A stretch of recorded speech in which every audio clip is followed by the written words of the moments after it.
팩트체크. 바르셀로나 손흥민 이적설 또 나온 이유 페란 플러스 파티 매각 결정 니코 영입 포기. 현지 보도 원문 분석. 엘 나시오날은 27일 이하 한국 시간. 바르셀로나는 니코 윌리엄스의 영입을 고려하지 않기로 결정한 후 공격을 강화할 수 있는 새로운 대안을 찾고 있는 중이다. 안수 파티, 파우 빅토르, 페란 토레스가 플릭 감독에게 신뢰를 받지 못해 바르셀로나를 떠날 수 있다는 점을 고려하면 새로운 영입 선수에 대한 탐색은 활발하게 이뤄지고 있다. 윌리엄스를 5,800만 유로, 865억 원을 주고 영입할 이유가 없어졌다. 손흥민이 그 대상이 될 수 있다. 고 보도했다. 손흥민의 바르셀로나 이적 가능성을 다시 제기한 것. 스페인 블라우그라나는 15일 이하 한국 시간 FC 바르셀로나가 공격진 강화를 계획하고 있다. 한지 플릭 감독이 선호하는 선수는 간단하다. 경험이 풍부하고 라민 야말과 호흡이 맞을 수 있는 선수가 필요하다. 손흥민도 후보 중 하나라고 보도했다. 손흥민은 2025년 여름까지 토트넘과 계약되어 있고 1년 연장할 수 있는 옵션도 포함되어 있다. 토트넘은 이 조항을 활용해 손흥민을 1년 더 잡으려는 계획을 갖고 있다. 따라서 손흥민은 2026년에 계약이 만료되면 자유계약 선수로 이적 시장에 나올 수 있다. 토트넘에서 손흥민의 향후 거취는 주요 이슈다. 2015년 독일 바이어 공사 레버쿠젠을 떠나 토트넘에 입단한 이후 손흥민은 10시즌 동안 꾸준히 뛰어난 활약을 보여왔다. 토트넘 유니폼을 입고 공식전 415경기를 뛰며 164골을 기록했다. 구단 역사상 100골을 돌파한 최초의 비영국인 선수 기록으로 손흥민은 토트넘 역사상 프리미어리그 100골을 돌파한 역대 두 번째 선수로 이름 올리기도 했다. 84개의 도움을 올린 손흥민은 구단 역대 통산 도움 1위에 이름을 올리고 있다. 토트넘 리빙 레전드인 손흥민에 대해 토트넘은 미지근한 모습을 보이고 있다. 재계약을 해야 하는 상황이 됐지만 토트넘의 행보는 이해하기 힘들다. 최근 많은 전문가들은 이번 여름에 재계약이 체결될 것으로 예상했지만 구단의 연장 옵션을 고려할 때 서두르지 않는 모습이었다. 토트넘은 여유를 갖고 있다. 연장 옵션을 갖고 있기 때문 토트넘이 손흥민에게 장기 계약이 아닌 1년 연장 옵션만 제한하는 것이 부당하다고 지적한다. 손흥민이 10시즌 동안 헌신했음에도 불구하고 구단이 장기적인 보상을 제공하지 않으려는 것으로 해석되기 때문이다. 토트넘이 1년 연장을 통해 손흥민을 자유계약 선수로 내보내지 않고 이적료를 받으려는 의도가 있다는 분석도 있다. 그럼에도 손흥민은 이번 시즌에도 뛰어난 활약을 이어가며 토트넘의 공격을 이끌고 있다. 심지어 토트넘이 1년 연장 옵션조차 발동하지 않을 것이라는 추측도 나오고 있는 가운데 손흥민을 노리는 빅클럽들이 등장하고 있다. 대표적으로 아틀레티코 마드리드와 바르셀로나 같은 스페인의 최고 명문 구단들이 손흥민에게 관심을 보이고 있다. 블라우그라나는 손흥민의 계약이 2025년에 종료되며 토트넘은 재계약 의지가 없어 보인다 라며 손흥민도 커리어에서 첫 우승 트로피를 위해 이적이 필요할 수 있다 라고 전했다. 또한 바르셀로나는 손흥민을 자유계약으로 영입하는 옵션을 진지하게 고려하고 있다 라고 알렸다. 엘 나시오날은 바르셀로나는 역대 최고의 아시아 선수인 손흥민의 상황을 놓치지 않는다. 이는 엄청난 마케팅 효과를 가져올 것이며 게다가 그는 중앙 공격수, 양쪽 윙어, 미드필더로서 문제없이 플레이하면서 공격에서 어떤 위치든 뛸 수 있다. 며 바르셀로나가 손흥민 영입을 적극적으로 고려할 수 있다고 주장했다. 마지막으로는 이러한 모든 이유로 후안 라포르타 바르셀로나 회장과 데쿠 구단 단장은 2025년 플릭 감독 프로젝트의 새로운 얼굴 중 하나가 될 수 있는 손흥민 영입을 신중하게 고려하고 있다고 덧붙였다. 손흥민은 사우디 프로리그 명문팀 중 하나인 아리티아드로부터 연봉 3천만 유로, 약 443억 원의 4년 계약을 제안받았다고 알려지기도 했다.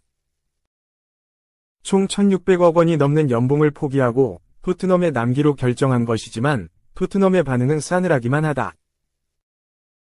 손흥민이 만약 바르셀로나에 이적한다면 가장 나이가 비슷한 건 동갑인 골키퍼 마르크 안드레 테어 슈테겐, 수비수 이니고 마르티네스, 33, 최근 합류한 보이치에흐 슈체스니 34, 그리고 로베르트 레반도프스키 36다. 완전히 베테랑급으로 어린 선수단을 이끌게 된다. 물론 여전히 아무것도 결정된 것은 없다. 1년 연장 옵션을 발동할 경우 내년 여름에 FA가 아니기 때문에 이적료가 발생 가능하고 토트넘도 손흥민과 경제적으로 적절한 작별을 할 수 있다. 2. 이강인 절친 좋겠네. 우가르테. 아모림 감독 오면 중원의 핵, 신분 상승, 맨유 새 베스트 11 공개. 포르투갈 스포르팅 CP를 이끌고 있는 루벤 아모림 감독 39, 이 맨유의 지휘봉을 잡을 것으로 보인다. 유럽 이적 시장 전문가인 파브리지오 로마노는 30일 한국 시각 자신의 SNS를 통해 스포르팅이 확인한 대로 맨유가 아모림을 새 감독으로 영입하기 위해 1,000만 유로, 약 150억 원, 위 바이아웃을 지불할 예정이다며 희어 위고를 외쳤다. 그는 이어 스포르팅은 맨유로부터 아모림 감독을 영입하겠다는 공식적인 연락을 받았다. 아모림은 이미 맨유의 제안과 프로젝트에 동의한 것으로 알려졌다고 강조했다. 1985년생인 아모림 감독은 유럽에서 가장 뛰어난 30대 사령탑으로 인정받고 있다. 최근에는 올 시즌 후 펩 과르디올라 감독을 대신할 차기 맨시티 사령탑으로 거론되기도 했다. 포르투갈 출신인 그는 현역 시절 벤피카 등에서 미드필더로 활약했다. 지도자로는 급성장했다.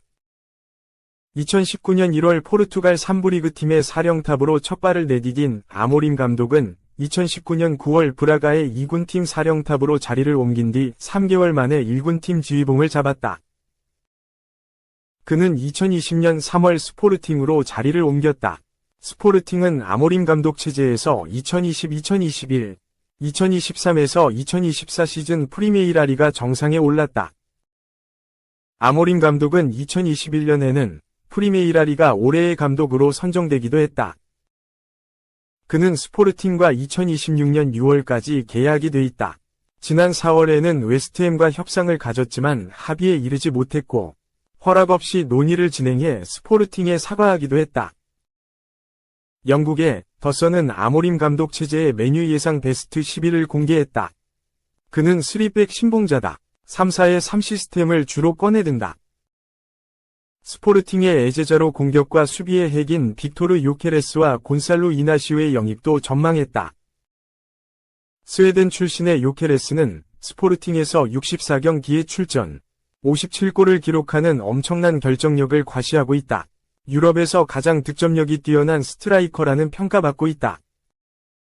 그는 챔피언십, 2부 리그, 및 코번트리에서 3시즌을 보내 잉글랜드 축구에도 익숙하다. 다만 영입 전쟁이 만만치 않아 보인다. 현재 맨시티, 아스널, 리버풀, 첼시까지 관심을 보이고 있다. 이나시오는 3백에 최적화돼 있다. 공격의 1번 옵션을 요케레스를 중심으로 좌우에 마커스 레시포드, 브루노 페르난데스가 포진한다. 포르투갈 출신의 페르난데스는 이미 아모림 감독에 대해 EPL에서 통할 수 있는 지도자라고 이야기했다. 아모림 감독의 아래에서 그의 역할은 더 커질 것으로 전망된다. 미드필드에는 디오고 달로트, 마누엘 우가르테, 코비 마이누, 누사이르 마즈라위가 늘어선다. 우가르테는 아모림 감독과의 재회로 주목받고 있다. 스포르팅에서 가능성을 인정받은 그는 파리 생제르맹을 거쳐 지난 8월 메뉴에 둥지를 틀었다. PSG에선 이강인과 입단 동기였다. 둘은 훈련, 식사 등에서 자주 붙어다니는 절친으로 화제를 모았다. 넓은 수비 범위, 태클, 볼 배급 능력이 뛰어난 우가르테는 아모림 감독이 중앙 미드필더에게 요구하는 역할을 가장 잘 알고 있다. 3. 예상했지만 이 정도까지일 줄은 리버풀 뼈저리게 후회하는 분위기. 아르너 슬로트, 46 네덜란드, 리버풀 감독이 최근 계속해서 결장 중인 페데리코 키에사, 26 이탈리아를 두고 언제 복귀할지 말하기 어렵다고 이렇게 말했다. 지난 여름 리버풀이 키에사를 영입했을 당시 기대보단 걱정이 컸는데 예상이 빗나가지 않으면서 리버풀로선 영입을 후회하는 분위기로 흘러가고 있다. 30일 한국 시간 유럽 축구 이적 시장 전문가 파브리지오 로마노 기자가 자신의 소셜 네트워크 서비스를 통해 전한 바에 따르면 슬로트 감독은 현 시점에서 키에사가 언제 복귀할지 말하기는 어렵다. 왜냐하면 키에사는 경기력에 기복이 심하고 때로는 훈련 후에 부상이 재발해 전열에서 이탈하고 있기 때문이라고 말했다. 앞서 리버풀은 지난 여름 이적 시장 때 기본 이적료 1200만 유로, 약 180억 원을 지불하면서 키에사를 영입해 공격진을 보강했다. 키에사는 유벤투스에서 지난 4년 동안 공격의 한 축을 담당하던 에이스였지만 지난 시즌이 끝난 후 하루아침에 방출 통보를 받았다. 새롭게 부임한 티아고 모타, 42 이탈리아, 유벤투스 감독의 구상에서 제외된 탓이었다. 다만 키에사가 리버풀에 합류할 당시 기대보단 걱정이 컸다. 본래 뛰어난 기량은 이미 검증됐지만 잉글랜드 프리미어리그는 처음인데다 프리시즌을 제대로 소화하지 못해 경기 감각이나 몸 상태를 두고 의구심이 들면서다. 실제 키에사는 유벤투스를 떠나기 전까지 주로 개인 훈련만 했고 리버풀에 합류한 시점엔 이미 EPL2 개막한 상태였다.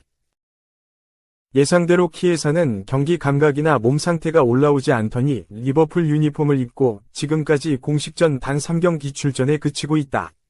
그마저도 총 출전 시간은 78분밖에 되지 않는다. 특히 이달 들어서 교체 명단에도 들지 못했다.